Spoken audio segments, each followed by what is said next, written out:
Amazing hackers to Bad Bash. Now, in today's session in Bad Bash, and I'm trying to find my file here, which of course I cannot find my direction for module 0. Let's go back to the slideshow. So we've had this course before, but it wasn't taught by me. Now I want to teach it myself because I want to have uniformity throughout my courses, and this is going to be one of the first steps. So in module 0 we're going to talk about bash versus sh. Now this, before we begin with bash, we need to understand bash is not the same as sh. You know, sometimes you want to run a script and you type bash space and you type the script name and it doesn't run, and sometimes sh and it doesn't run. That is because they're not interchangeable. You can't swap them. That would give an error in the CD, CI, Docker, and sometimes production environments. So if you mess them up, that is not good. And of course we know that S6 is born shell or POSIX compatible shell with a focus on portability. That is a standard just like HTTP, TCP, IP, specified by the IEEE Computer Society for maintaining compatibility between interoperability systems. Now if we focus a little bit on that POSIX, that stands for Portable Operating System Interface. SH doesn't have a modern advanced features as it is designed for limited, specific and portable tasks. The key here is portable. POSIX is a rule set that's going to guarantee how Unix operating systems behave. So with this we'll see sometimes that it is basically deployed in Linux servers, Docker containers, embedded systems, old Unix servers. If you've ever seen like on the bus where you go and you hold your card against an embedded device, chances are it's running POSIX on it. SH is then commonly used for system scripts in its script's minimal environment, CI/CD pipelines. It's minimal. That's the key word here. Minimal, portable, and strict. So what would we want to use that for? So we could use that for multiple things. We could try to use that for automation. We could try to use it for recon pipeline scripting and so much more. I will give you guys an example. I am using some of these commands, some of these scripts I'm using in my own subscraper, and if you haven't seen that yet, oh my god, let me tell you. And that is running with some of these commands in the background in SH format. Of course, we have some jobs running. We have our workers actively scanning things. All of these scans, all of these pipelines, everything here is basically chained together through SH, through, in this case, Python to a degree. There's many different components to a system like this, but SH is just one of them. So let's move back to the, and that is not specific to that, of course, but let's move back to the presentation, shall we? If I can find it, there we go. So let's go back to the slideshow. Now let's go to bash. Bash is born again shell. That's a superset of sh, so it includes sh. Sh scripts work in bash, but bash scripts may not work in sh because bash has extra features that sh does not have. Bash adds arrays, better string manipulation, the test syntax, which is those square brackets you see on screen, the brace expansion, cleaner loops and functions, and then there is the double square bracket here, which we've seen before. That is a conditional test construct which is used to evaluate conditions like string comparisons, pattern matching, regex matching, and file tests. If blah blah blah equals to blah blah blah, that is what you see in these square bracket tests. This makes bash more handy with, you have a lot more control actually. In sh, so basically in bash you have some extra features which you don't have in sh, allowing you to sometimes create a little bit more complex scripts, adding some of these features on top of it. Why would we prefer bash? To build complex pipelines, do regular expression heavy parsing, and automate logic testing cleanly. And we want to write readable exploit scripts sometimes as well, of course. I don't know about you guys, but I like my exploit scripts readable. That's it for module 1. Are there any questions?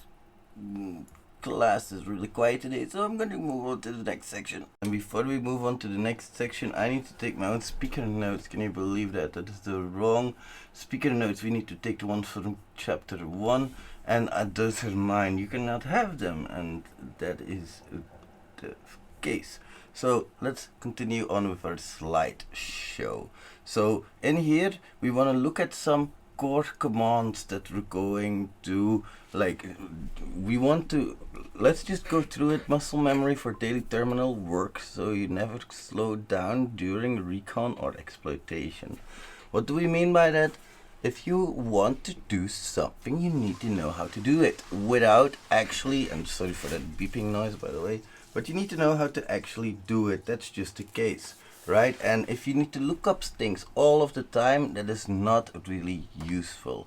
So file and directory commands help you understand where you are and what you're dealing with, like lscd, pw, tree, and stat. And then file creation and viewing tools such as touch, cut, less, head, tail, and editors. They let you quickly inspect large recon outputs and logs without opening GUIs. Now when it comes to hacking, sometimes if either of these commands has sudo rights, you can hack that command. If you're on a server and you need to elevate your rights, and you need to be very careful with what I say here, but GTFO bans because of LinkedIn. LinkedIn doesn't like the word hacking. But any of these binaries, basically, all of these things that I've talked about by now, these are all binaries, right? So if we want to use these commands, these are ls, cd, pw, these are all just binaries, and we can look them up, like head, for example. If there is a head, we can do, and they have the GUID bit enabled, for example. If you don't know what that is, look it up, or the suid, sorry. In this case, we could do arbitrary file read as sudo, so, or at least as an elevated privilege. And sudo, well, if it is sudo, if the binary is allowed to run as a super user by sudo, it should not drop the elevated privileges and may be used for file access to the system, escalate or maintain privileged access. So very nice, I would say.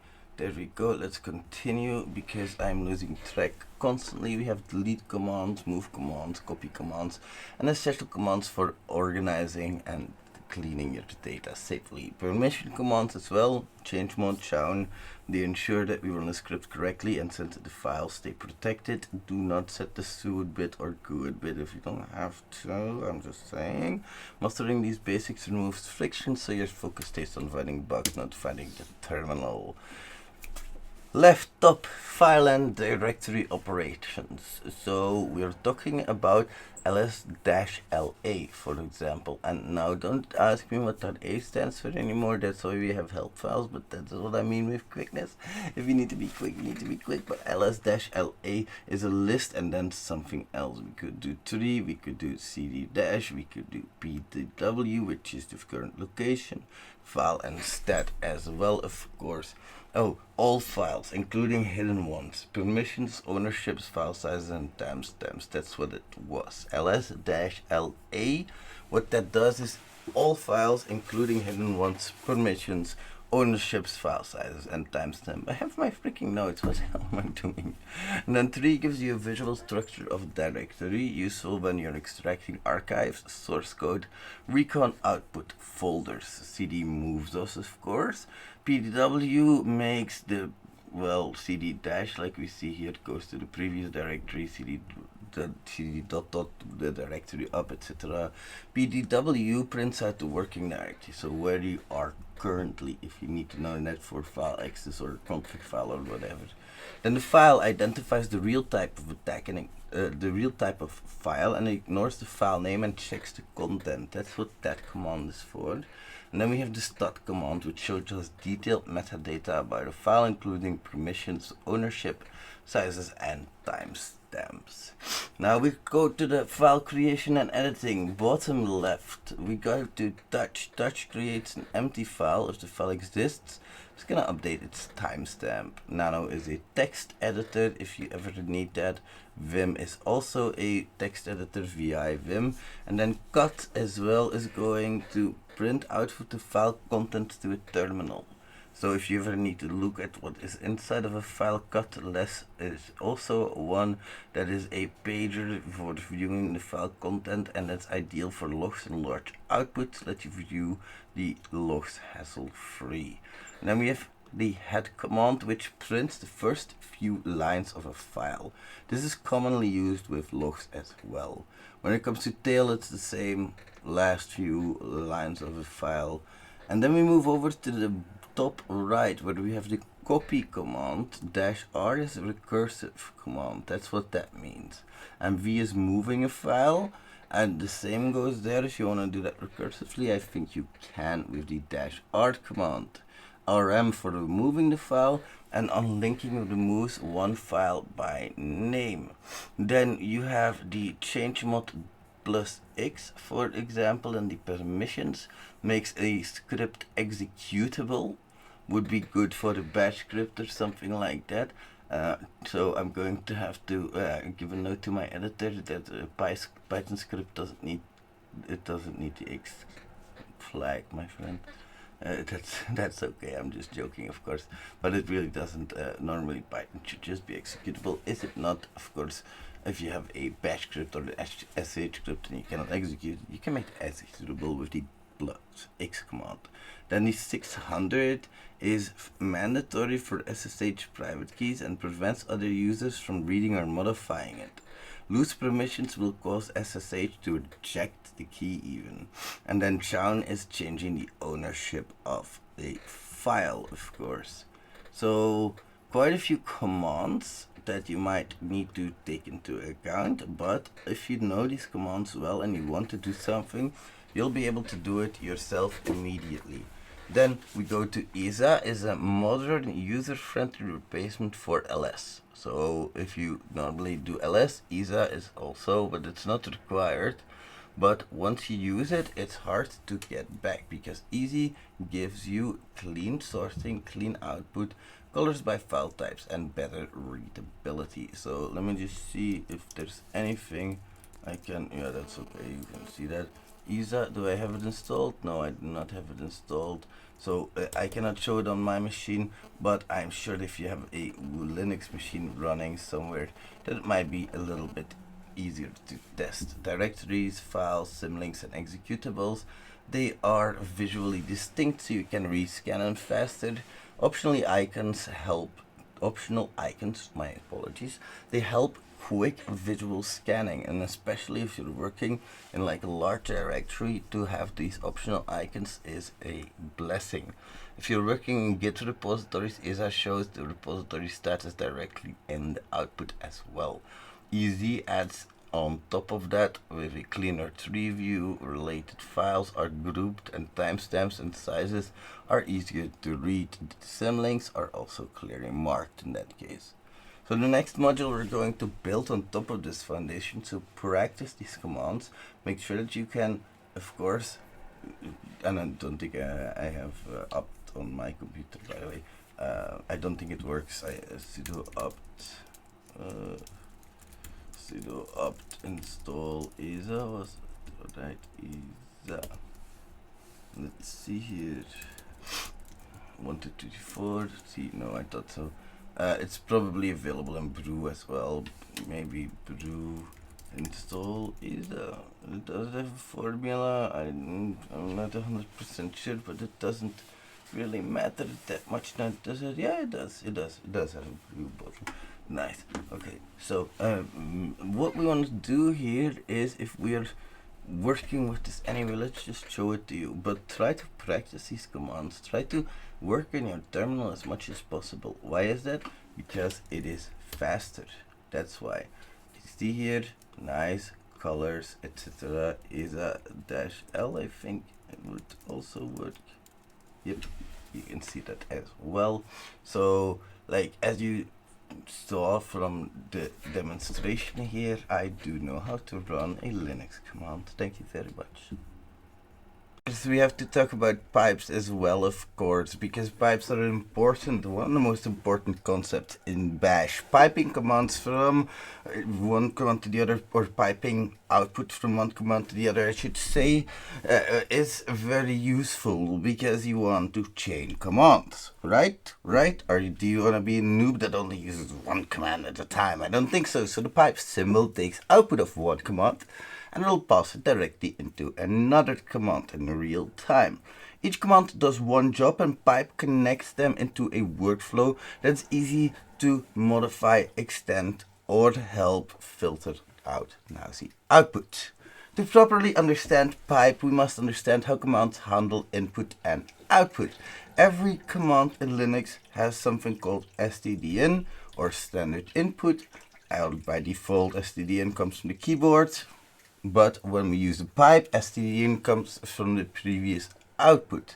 So a command gets an input. You just don't want to, like netget for example. You want to start in LVP mode and listening mode, and you give it a port and a whatever you need to give it. Basically, that is your stdin. But then when we go and get the basically pipe command out, the stdin comes from a different command, the previous one. std out, or the standard output, is where the command sends its normal output. By default, std out is printed in the terminal, and when we use a pipe, std out of one command becomes stdin of the next command. The standard error, or std error, this is where the error messages would go. std error is separate from the output, so errors don't break pipelines. That is an important thing to mention. For example, when you have an output into another command, only std out is passed through the pipe, not the errors from previous commands, which could break your pipe entirely. Command 2 send to def null is sometimes what we see, and I will just go into the next slide here before I forget. So the commands that we can sometimes see is that the command, this first one, command 2 to def null, this one, the middle one I should say, that sends the error to nowhere. We redirect the standard error to def null, which discards it completely. And we also have a command for toutput.txt, so let us see the output and save it at the same time through t, of course. Cut URLs, so that is something that I don't really have on here, but we could also have, and those are in the notes by the way. Cut URLs would read a content of a file, urls.txt, and if we then pipe that into grep equals and then source -u, you can imagine what can happen. The other command in here, that's just a normal pipe, command 1 into command 2, so that's an example of this one. Another example is that you could do a port scan, for example, and you could take the output from that into another port scan, which is more effective and more thoroughly on those ports, specifically with the scripting engine from netcat, or something very specific could be done with these ports. Like your banner enumeration is going to happen automatically probably when you have a port scanner, but you never know what you might want to output. So a practical chain that we see here, an actual chain, is to do the cut of the urls.txt. Then we grab that with that equal sign, like I said before, and we sort that with the -u that you see in here. The -u would then sort the result and remove duplicates. The final output is going to be a clean, unique list of URLs that contains all of the parameters with noise removed step by step. So basically you would get a very concise output from your urls.txt, basically a unique list. That's the idea here, a unique sorted list from cuts from the urls.txt through cut. And cut, as we know from previous commands, it's going to output the input or the contents of a file. Another one would be subfinder-d, so the domain will be example.com. We see which of these domains are alive and we tee that into alive. Then the lab here that we have is an interesting one. I would like you to change subfinder into HTTPX into nuclei. Try that for yourself. Then filter the HTTP status codes and extract only interesting endpoints, detect authorization differences, and if you can, live monitoring with the pipes. Good luck, ladies and gentlemen. Grep. Grep is used to search and filter text inside of files or the command output. It lets you quickly find keywords, patterns, or regular expression matches in your logs, JS files, API responses, and recon results. In Bug Bounty though, grep is essential for extracting endpoints, parameters, secrets, PII, and logic clues from large data sets. When combined with pipes, as we've seen in the previous example, it turns noisy output into high signal actionable data, which is what we want, of course. I was just checking. I was hoping my microphone wasn't muted because then I would get the flying shits out of it.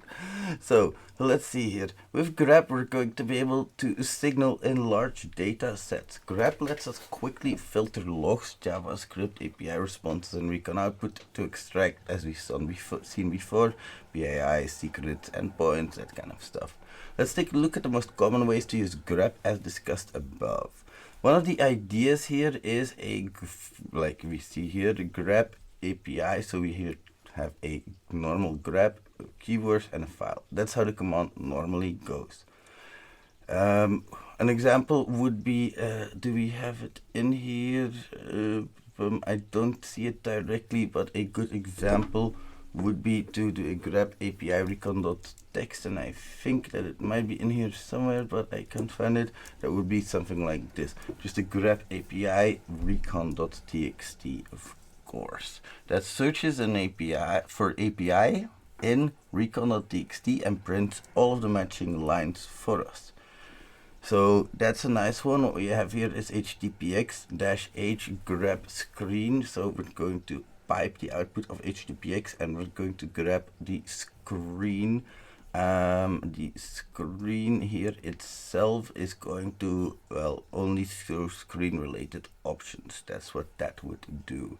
Then we have the -h grep proxy filter, or grep proxy filter here active, filters the help output of the HTTPX and shows only proxy related options. So if you need an option from a specific tool, then you can grep for that as well.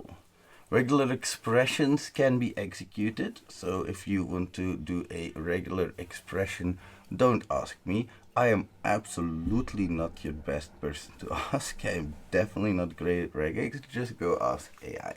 But grep can also be used. That's a terrible advice, but please don't listen to that. What could we grep for? We could grep for admin, login, debug to find actionable items. We could grep for that.php and .aspx to only find lines that contain those. We could only grep for parameterized lines in urls.txt with grep equals urls.txt because a parameter is denoted by an equals sign. You could find a lot of junk in there still, but it's something. And we have the token key, a secret, regular expression, and the box to the right, js files.txt, and grep grep-r authorization with a dot. And I have to always see what that r means. That's recursive thing. Okay, so far we've covered the differences between sh and bash, core bash commands, pipes, and now filtering with greps. At that point, we can, with grep, by the way, grep is a command, we can already chain tools together to extract useful findings from large data sets. And in the next module, we're going to use awk to go a little bit further in that. It's going to work with pipes and greps to pick specific fields, extract only what we need, and turn filtered text into clean, structured results. So as for the lab for module 3, give that a try where you extract all the parameterized URLs from a wayback output, grep your admin keys from a JS file, and find URLs with the parameters $, and equals. To module number 4, ladies and gentlemen. So I got my directions open in here. The awk is a powerful text processing tool to extract, filter, and format structured outputs, columns, for example, fields or lines. And in Bug Bounty, it's commonly used to pull specific fields from tool output, so URLs, status codes, IDs, etc. It's going to turn our noisy data sets into clean, actionable lists. Unlike grep, which finds lines, awk understands structure, making it ideal for parsing results, API responses, and logs. Typical usage is selecting columns, applying conditions, and printing only what you need for the next step in a pipeline. If I look at the commands that we see on screen right here, so we can see some of the examples. The first one is a cat with urls.txt, so it's going to output all of the URLs, find out which ones are active with status code and no color, and then awk is going to find out the ones that in this case are 404. So if you want to advance that or go advanced a little bit, you do ps awk for example, which we could do, which extracts the process ID column from ps command. And then we're also gonna see here the awk for the $2 and then the double equal sign 200 and a print 1. Here we then use awk and only match lines where the second column equals 200. So that would be this command right here. Of course, you would put that in the other ones. And then we have an awk with an if, and then if $3 and equals or greater than 1000. So if the third column is greater than 1000, you can awk it. There's also a example for a file.txt, which we are going to contain, and what you see right here, and we can run the etc password, the etc shadow. I always confuse those two. Then we're going to run awk with the -f command, which tells awk how to split what we want to see. And then the $1 is going to tell us which piece to print. So that's it for awk. Actually, it isn't that much. I would like you to try that and extract multiple fields, split data using separators, like for example a semicolon or a colon or a dash or whatever you want, and filter only 200 OK endpoints from HTTPX. So feed it a link list, then HTTPX it, you can only get the 200 OK status codes. Can you do that, dear rats? Okay, let's move on to number 5, set. So set or stream editor is used to modify text on the fly without opening a file and editor. So sometimes I want like a one-liner to replace one thing in a file and then replace it with another. That could be what set could be for example.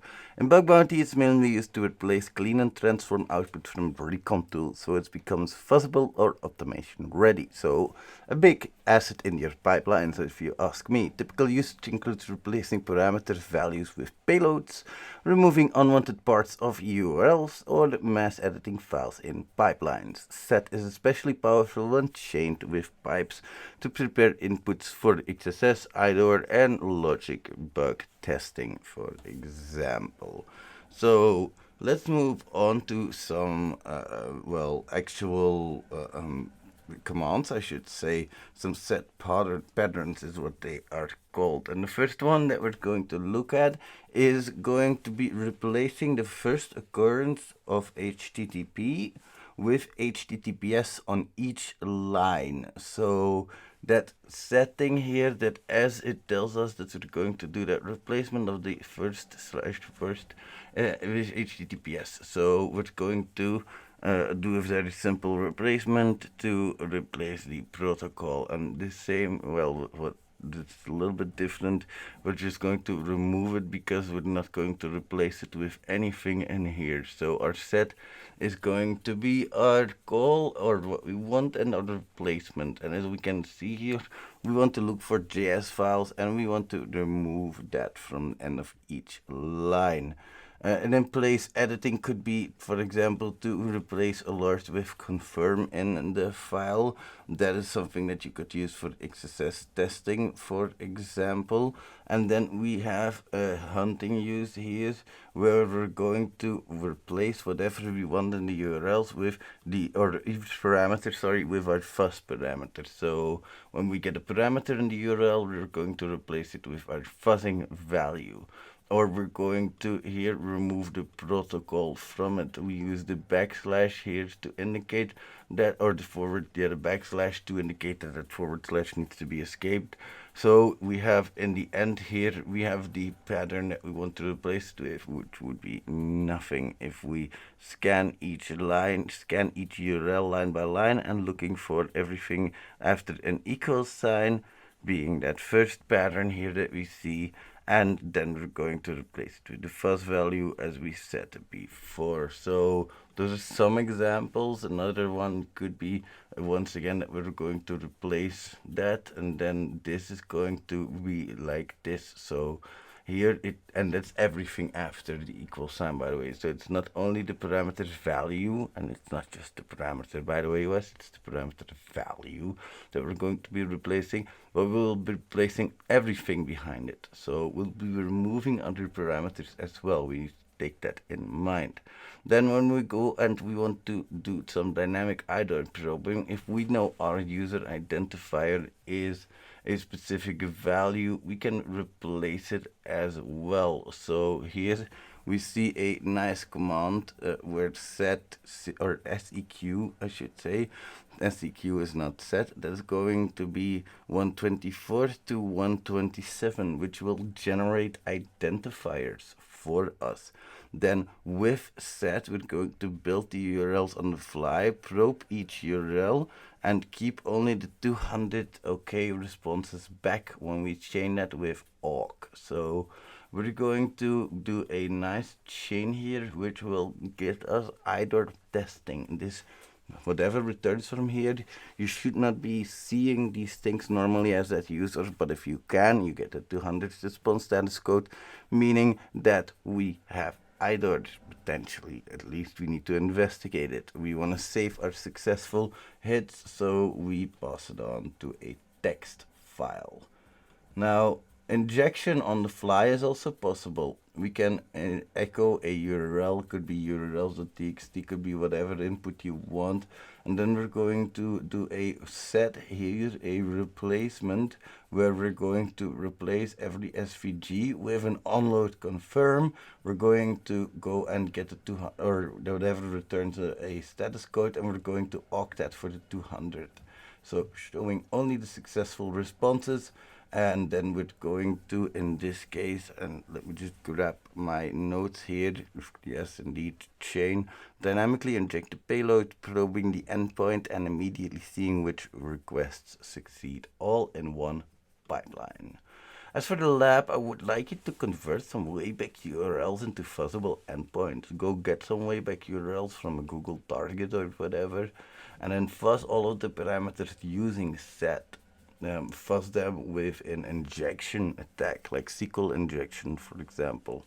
Then we're going to script query strings and inject the payloads automatically using set in a pipeline. Can you do that for me, dear amazing hacker? See you in the next chapter.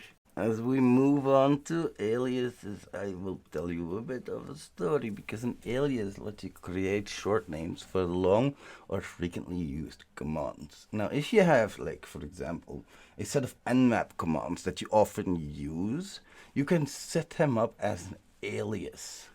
Once set, aliases turn complex long commands into one keystroke actions. Aliases are commonly used for recon tools, HTTP checks, and file navigation, so you can move quickly without breaking the flow.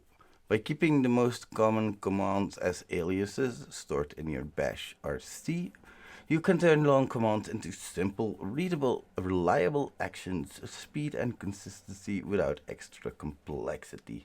If you want to look at your aliases, you can do a nano for getting into the file, vi to get into the file, whichever you prefer. You have to learn how to work with vi anyway, and then you can create an alias if you would like, and if you want, you can set. If you need that alias immediately, you need to source it. So what does source mean? It's refreshing that bash rc so you can load that into memory.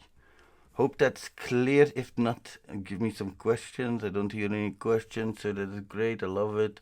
Let's create some aliases, shall we? So if we do an alias, ll, and that is ls-la, then every time if we do the source bash rc, then we're going to be able to execute this command. And why don't I just show that for a second? Because I can. I don't care about that at the moment. That doesn't matter that much to me. And let's just make that a bit bigger. So I want to create an alias. Does it work first time? Yes, it does, because it does auto source here. At least I have that in my memory or bash rc immediately, because if I then go and do the bash rc nano, that is of course visible, or nano the bash rc I should say, or cut or whatever.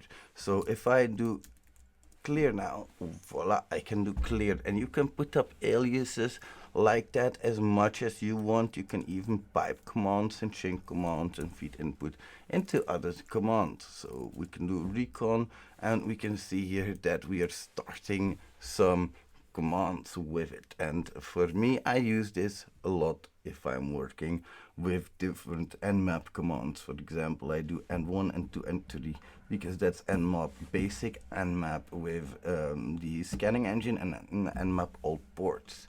Sometimes n4 as well. And then we have the dedupe, for example, could be the source dash u. Whatever you can remember, you can name these aliases whatever you want. Here we have an alias to do a certain thing. Well, we can put that up on the machine. There's a bunch of example aliases here that could be used, for example. So you can set those up for yourself. I'm not going to go through each and every one of them, but each has their own goal and unique purpose. You know how to set up an alias now. So create a few for status-based filtering. That is filtering based on the status codes, 200, 300, whatever, from a list of HTTPX calls. Then we want to create an alias to extract hidden APIs from JavaScript. Let's give that a try, see if we can do that. And create an alias to cd into your Wordlist directory. I don't know which one that is different for each and every one of you, of course. And we want to have a one-word recon script. Can you do that? That seems like an interesting one, right? Don't forget to use the other modules like what am I saying? Like cut. Maybe you need that, maybe you don't. Who knows? Cut, tail, whatever. Some of the basic commands. But aliases, awk, set. Don't forget to use those in your chain. Don't forget to use your pipe commands to pipe output of these different tools into another and make that into an alias. All right, onward with symbolic links or symlinks. These are special files that point to another file or directory instead of containing the data themselves. These are going to act like these shortcuts on your file system level, allowing one path to refer to another transparently. In bug bounties, symlinks are going to matter because many applications trust file paths, but not what they resolve to, leading to issues like local file inclusion, arbitrary file read, or file override. Understanding symlinks is going to help you spot and test cases where uploads, exports, or file operations follow links that they shouldn't. So in the symlinks, we're going to add those in bash rc to create shortcuts globally from the terminal if we want that. We can do that, of course. Let's look at some commands. So here we see ln-s and a target link. So We do that as a sudo user to make a sudo symlink, and then we have the link ln, and the -s would be the target that we're making the link to. This is going to execute SQL map for us, which in this case, if we and then execute that, we're going to find which SQL map gives us SQL map as an executable, because we made that symlink. We can see that in here. It makes /user /local /bin /SQL map. It makes a symlink in your bin folder. So if we then make sure that that is going to be executable, then we'll create a link for SQL map to use it globally from anywhere within the terminal. We'll cd into any directory and fire up SQL map -h with it. And these tools, they live in /tools. Symlinks lives in the /bin folders. As we see, a symlink was made in the user local bin folder as well, and they don't execute code. They're going to redirect trust, and trust executes code, meaning that if you make a sudo symlink, that could be very dangerous, of course. Symlinks plus file write examples that we could do is we'll create a file, a normal file. Let's do that for a moment. That's just going to contain, let's see, target, and that's just going to contain a text original, of course. Then we're going to make a writable directory logs here. I'm a sudo user myself, and we'll create a symlink inside of there. So in the previous example, we did not specify the symlink. It was a binary, so it lives in the bin. Now we will, and we'll say that that file lives in that location. Now let's see what is in logs right now. There's an app.log. This looks safe, but it actually is going to point to what we've just created. And now we're going to see if we can overwrite that. See if we can overwrite what's in there, because we'll be overwriting the symlink. But what's in the real target is actually added to what we had. So we send it to the symlink sends it to our target.txt. This proves a key point that the app that was writing to /logs /up/log. So the app in this case would be, we echoed things into what we thought was the logs app.log, the symlink, but the OS followed that, and the write happened outside of the intended directory. This is the exact primitive that turns into arbitrary file writes, config override, RCE, because you can see I made this as a sudo user, so no matter what that thing is going to be executable as sudo that symlink. Let's reproduce that, and let's reproduce that file write with RCE for ourselves. See if we can do that, amazing hackers. Bash RC and the bash profile. These are the bash startup files that are used to configure your shell environment automatically. .bash RC runs every time you open a new interactive terminal. So if I go and click here and I click, yeah, well, at the top it's gonna be fine, and we're going to have new tab, new window, whatever. That is when .bash RC loads. That's important to realize. This makes it ideal for the aliases, functions, environment variables, and toolpaths used in bug bounty. The .bash profile, it runs at login, however once per session, and is commonly used to load bash RC or set high-level environment settings. In practice, hunters put almost everything in bash RC, so their shortcuts, tools, and workflows are always available, at least when you start a new interactive terminal, that is. So in here, in our labs, we're going to go into the aliases, functions, environment variables, and custom banners. But let's first look at some functions that we can create. So this is what a function looks like. You can just define your function as you would in most programming languages with any input that you need, and then what needs to be executed in order with the if statements and whatever you need. You can put that in bash or C, and you can even put that in your bash or C or your bash profile, but most people commonly put it in bash or C, of course. Adding toolpaths. If we want to export a specific toolpath into bash rc, well, or at least if we want to load that, then we can do that, and we can source that to execute that export, and every time we open a new terminal, that export's going to happen for path variables. We can start commonly reused variables like the word lists, logs, or directories, and that's how that looks like. Now that's a very short this one because it's not that big. Bash RC is not that big of a thing. It's just you put other things in it. Now we want to load our bash RC from the bash profile. Can you do that? Can you go in there? Yeah, and then whatever, load that up, and then we want to create a bash function in bash rc or a bash profile. You can pick that, you know which is loaded at what runtime. Then we want to create some environment variables as well. So that's the bash rc module for you. Let's look at our bash variables as well. Bash variables and input handling are going to let you make commands and scripts dynamic instead of hard coded. In bug bounties, we're going to use it to store targets, token file paths, IPs, user input, and this way the same command or script can be reused across many programs, reducing mistakes, speeding up testing, and making automation flexible.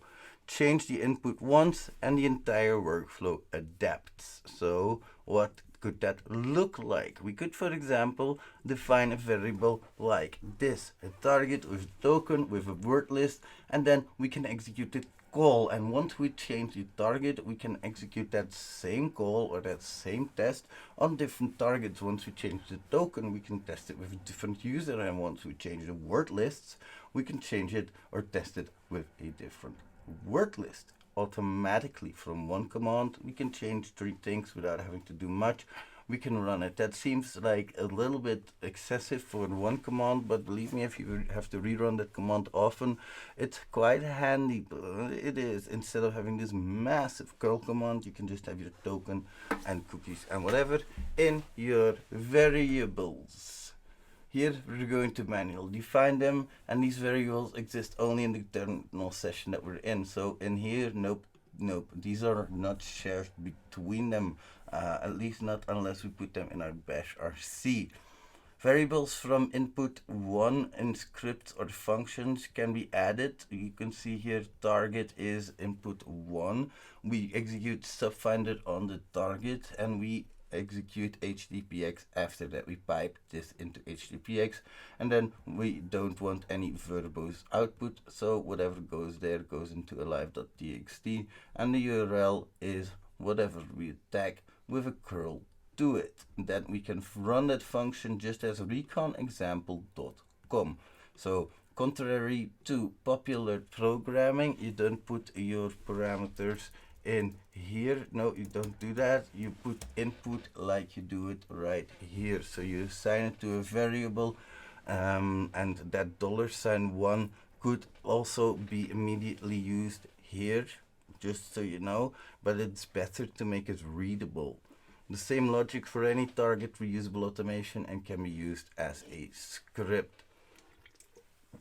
Now for your lab, I want you to use scripts as arguments, make a function, use multiple inputs, and write a script accepting .recon.sh example.com. So your script should be accepting this input example.com, and in your script you need to have the variables domain and the variable token to execute a call. It doesn't matter to what. You can go to labs.hexperts.com, and here you can easily go, oh crap, my labs are down again, I have to reset them. I don't know why my labs are so slow, but it doesn't matter. So you go to your labs.hexpert.com and there you can select any site to make a request towards. On to conditional logic. In conditional logic, we sometimes have ifs that we want to execute. Now, in here, we can see an if and then a phi. So there is not really an end, and it should be a lowercase phi, of course. It should be like this here, but there is not really an end. There's if, then phi. That's what we need to remember. The condition goes inside the curly brackets here. So if dash f file, so if the file is there, because that's gonna be a boolean, whatever's between the curly brackets, dash file is loading a file, file name. If that file is there, it's going to return a true. If not, it's going to return a false. We know that these type of status codes can be returned, and then we echo if it exists, and if not, nothing happens. We don't echo anything. There is no else here at this point. Interesting, isn't it? So if curl dash site, then or grep admin, so we don't even have the curly brackets right here. That would be a this, that would be similar like this, or like this at least. If curl dash s site, so we can curl and we grep admin from that, because that's a pipe. We pipe that output into the grep command, and we want to grep admin, and if that is there, then we echo that it is found. Here we have a URL that we're going to load in, and we're going to do a normal curl command, and we're going to do a curl command that has a debug flag enabled.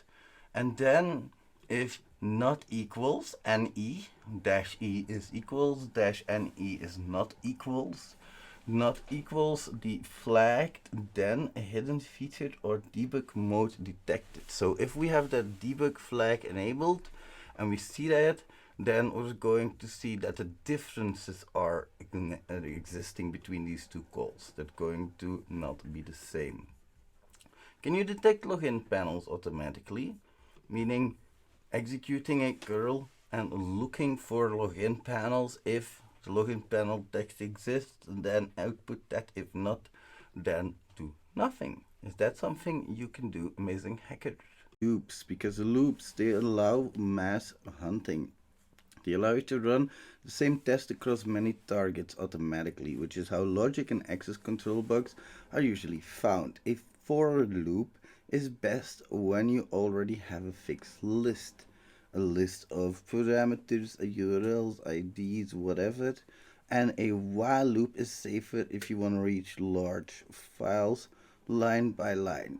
In bug bounties, loops are often going to be used to mass check endpoints, enumerate object IDs, and replay requests at scale. An example would be, as you see on screen, the for URL in $cut. So we're going to execute this command, cut the URLs.txt, feed that, and for every URL that we have in that list, we're going to do a curl to that command, to that endpoint with a, well, in this case, we're not even adding anything. We're literally just adding a curl in here, and we're going to loop through our file. This single loop turns one request into hundreds of tests depending on how big your URLs.txt is and what you have in it and what you're really testing, for example, because there is no ifs in here yet. We could combine this for loop with an if loop to conditionally check the status code, and only if the 200 is returned, add that to a different file. So a lab in here would, for example, be to loop through domains, not subdomains, mass HTTP check them. You would first need to do your subdomain enumeration, build a recon pipeline with loops in it, and combine them with grep awk and set to find the 200 OK status codes, add an if in top of it, and you have a nice little lab there. As for bash automations, they are used to chain security tools in repeatable workflows. Instead of running them manually one by one, we're going to combine them into a bash automation. In Bug Bounty, this is going to mean taking output from one tool, like subdomain finder, URL finder, like wayback URLs, JS files, and automatically feeding it into the next tool for filtering, scanning, or exploration. Automation ensures consistency, saves time, and reduces human error while hunting at scale. The only thing is, this is great for pattern recognition. Individual things fall out of the boat a little bit because it's harder to recognize them. With Bash, you control input output conditions and flow, turning individual tools into a single attack pipeline that can be rerun, modified, and documented easily. An example of a recon script that we have here is we just have a simple bash script which we're going to do a subfinder on httpx that when we pipe the output and pipe that output into T to create a file called alive.txt, then run nuclei on it. If we want to run that, we can run that. That is hexpert.com. My apologies for that. Hexpert.com or whatever, and we can run that for multiple things at the same time. If you want to automate that, we're going to do a cut of URLs with xargs-p10-n1 and the girl-i. Now I have to look myself in my notes here what that command means again, but we can clearly see. Let me just quickly find that because that's it. Oh, right, here we go. The -n1 ensures each URL is processed individually. -p10 allowing the parallel execution of 10 requests at the same time, and of course the cut of URLs.txt. So we're going to execute that script, well, basically with multiple URLs that we have. Let's make a lab out of that. Let's create a script that takes a domain, finds live subdomains, and then add a conditional tool execution. Only if that host is alive with HTTPX will you be running the nuclei command on it, and we want to automate the recon for many domains as we've seen before as well. To module number 13 already. It's going fast, isn't it? In this we're going to look at error handling and logging. So let's first of all mute that Discord sound so you guys don't get bothered by me on a constant basis. There we go. Error handling. Let's do slideshow for once. Let's mix it up a little bit, you know, just in the middle of the fucking course, shall we? Error handling and logging in Bash are used to detect failures early and to record exactly what happened during a script run. In Bug Bounty, this is critical for long recon jobs, automation, and report evidence. Without logging, failures go unnoticed and results are hard to reproduce.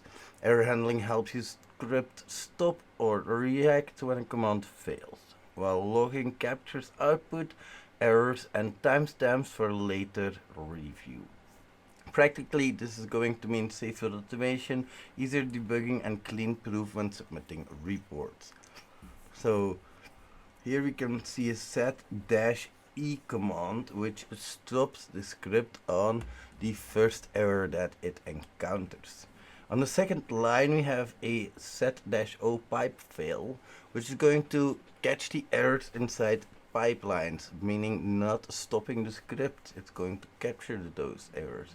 And then the exec run.log2 to the %1 is going to log all output and errors.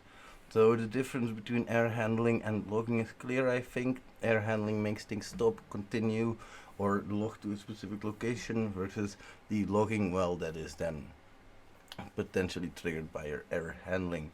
We first of all make a script, the script that we see below, which starts with, of course, the shebang.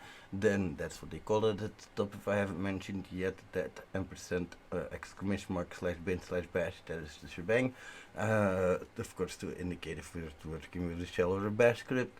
And then we have the set-e, the set-o pipeline, and the exec run.log2 %1. Then we're going to do it for the specific domain subfiner httpx alive with nuclei-l for the alives.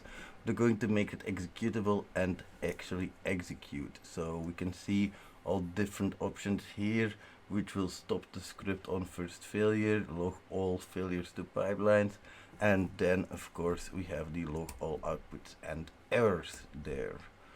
As a lab here, we're having two scripts, so we can log an entire script run with that nano sh, or we can stop on errors. Let's try those. Let's try these two. So these are two scripts, recon.sh, and you're going to have stop on error.sh, where the false is going to generate that error, and then you're going to tail the error.log. See what the differences are, what happens there. So that's module 13, error handling, logging. You could also try it with the set-o, like we have here, with the pipe fail, and the exec run.log to %1. See what the differences are between those. Let's give that a shot, shall we? 14, job control and performance. Job control and performance is going to let you run, pause, and resume and manage multiple commands at the same time. It's super handy because you can send things to the background, for example, or you can work with them in jobs. In bug bounties, this is useful for running long recon scans in the background while analyzing the results or launching other tests. Job control, as we see it in here, sending in things to the background, the jobs, the FG, the BG, and the wait, foreground and background, that is, helps you maximize time and system resources without opening multiple terminals. Used correctly, it improves performance and keeps large hunts efficient and responsive instead of blocked by slow commands.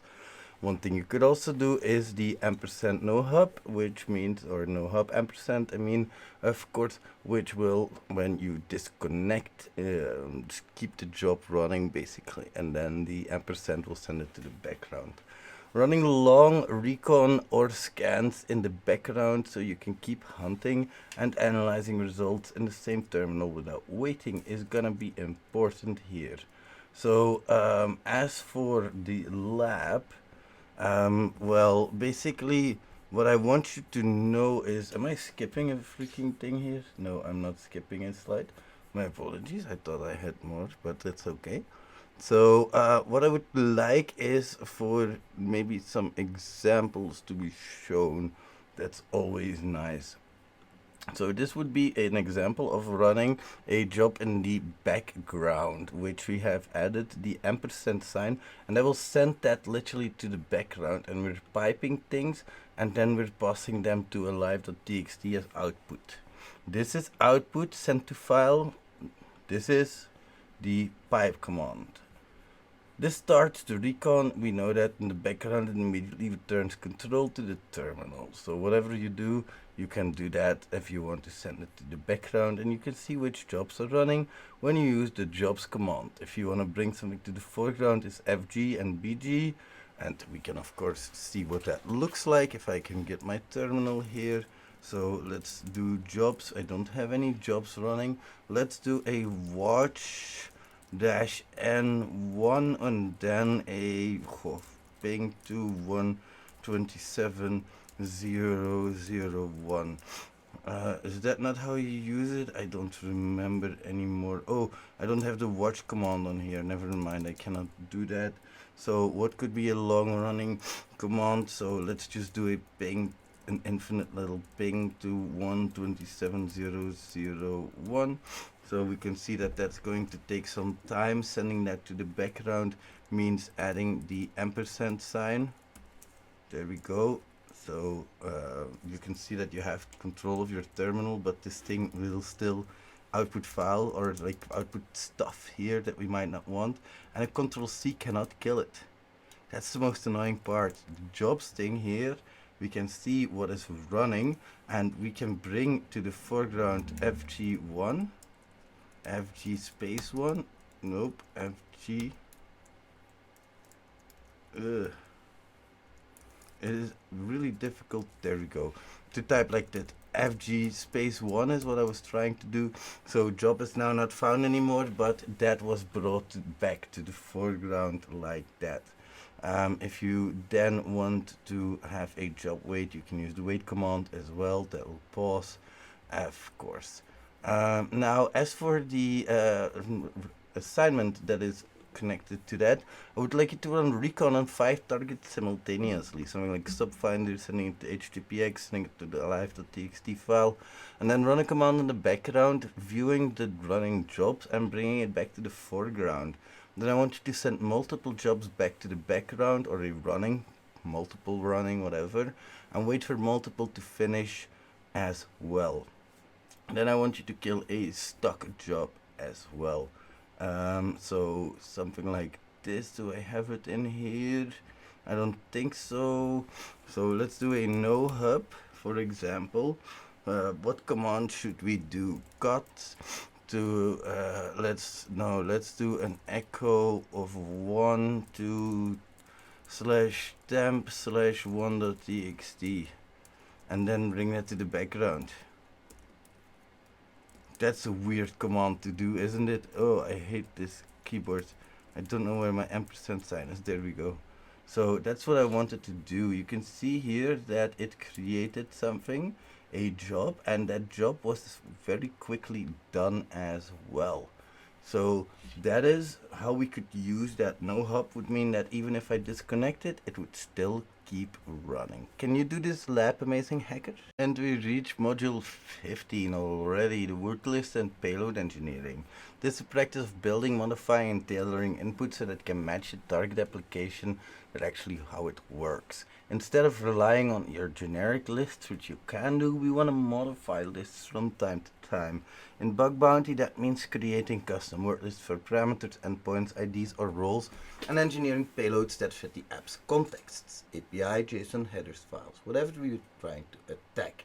Practically, we can use bash tools, sort, unique, set, and awk to extract real values from JS, traffics or responses, and then mutate them into payload-ready inputs.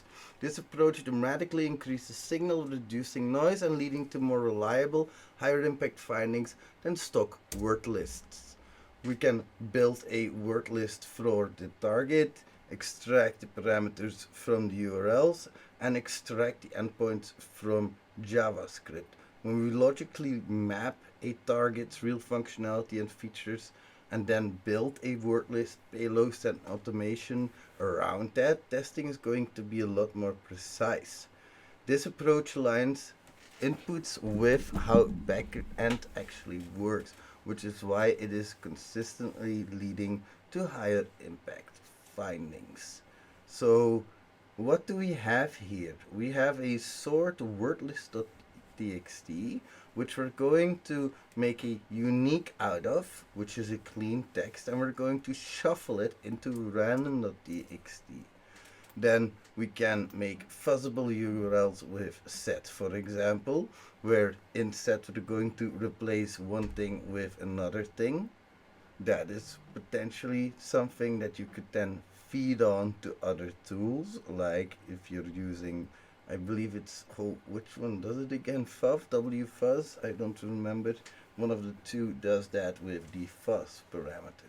We can use that to make XSS variants, like we see on screen, where we replace script with an SVG onload. And for the love of God, don't use alert. Like, I put alert in here, but it's probably not the best idea. Prompt would be better or whatever, but it's an XSS variant nonetheless. Then we can combine that with automation, where we cut the payloads, then we replace it with a cross-site scripting attack vector, then we pipe that, and that backslash at the end of the first line means that we're going to the next line, a pipe again while read-r, so while we're reading that, do a curl on that request, automatically replacing and automatically attacking. Another one would be the parameters.txt that we're feeding in to the top or to the right, in the middle line. You can see at the very right parameters.txt, but you don't see a greater than sign, you see a less than sign, meaning that you feed that information back into it. You don't write to it, you read from it. And then we have a while read payload to curl, so that's just a attack vector depending on what we're trying to attack here. Let's build a parameter word list from real URLs, then convert those URLs into fuzzable payload targets. You can use hexpress.com and then build an either payload word list.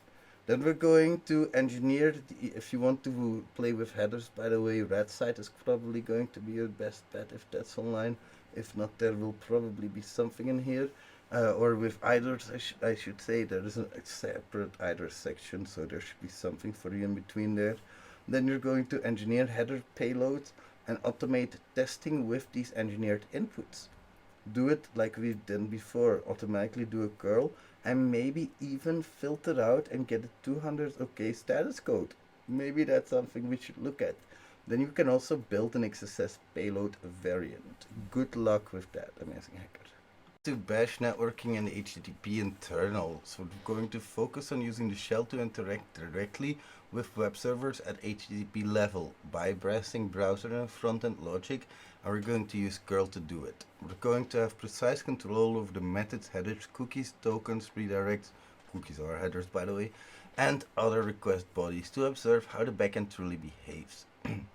In bug bounty, this is essential for testing authentication, authorization, session handling, redirects, and business logic, because the curl is going to expose raw status codes, headers, and response differences that often reveal security flaws. Oh, my apologies, that was me double. You probably heard that double.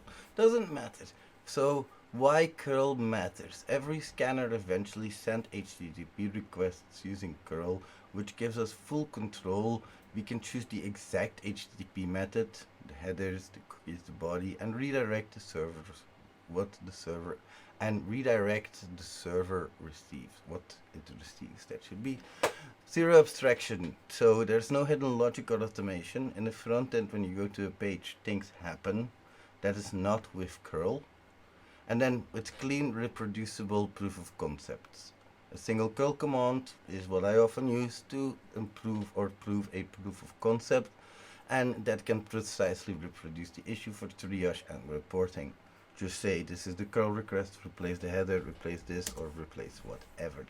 HTTP response introspection then, if we want to have the headers only, meaning we receive the headers only, we do a curl-I. If you want to save the headers for analysis, you can do that with -s-d as well. Then, if we are looking for specific things like grep, set cookie, location, CSP, or cache, we could do that as well from a curl response. If we want to do a curl post method, we do the -x with the post, and then we have to add the body in there, of course, in whatever way we do that, if it has one.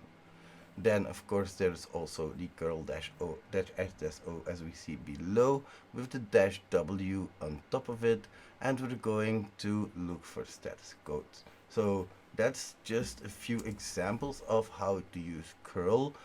In our labs, I want you to make a few curl requests, and it keeps saying target.com. I should just say hexpress.com, because you can do that, labs.hexpress.com. Make a few curl requests, see what you can get, because we have enough labs where you can make curl requests too. And then try to add some custom headers, because a lot of bug bounty programs say that you need to have custom headers on everything.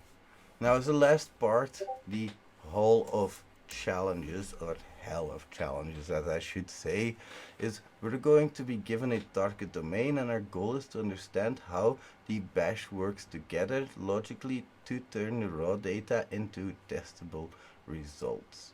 So we have labs.hexpert.com in general, but I also have other targets as well.